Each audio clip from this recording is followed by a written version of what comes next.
இது நவம்பர் 3 திங்கட்கிழமைக்கான Nifty prediction video. Okay, so Nifty இப்போ 25,720 க்ளோஸ் ஆகிருக்கு.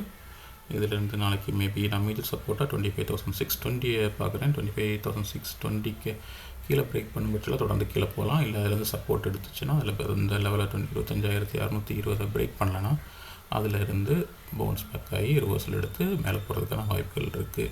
இப்போது அதே இடத்துல ஓப்பன் ஆகுதுன்னு வச்சுக்கலாம். அதே இடத்துல ஓப்பன் ஆகுதா இருந்துச்சுன்னா நிஃப்டி தொடர்ந்து 25,620 சப்போர்ட் எடுத்து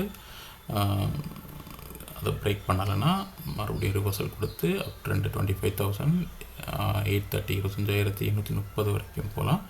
அதில் ஃபஸ்ட்டு ரெசிஸ்டன்ஸ் இருக்குது.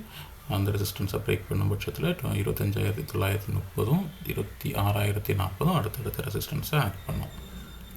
ஒருவேளை 25,620 பிரேக் பண்ணிடுச்சுனாலோ கீழே இல்லை அதுக்கு கீழே ஓப்பனிங் கொடுத்துச்சுனாலோ அடுத்த சப்போர்ட் வந்து 25,515 அதுக்கு அடுத்தால 25,320க்கும் போகிறதுக்கான வாய்ப்பு இருக்குது.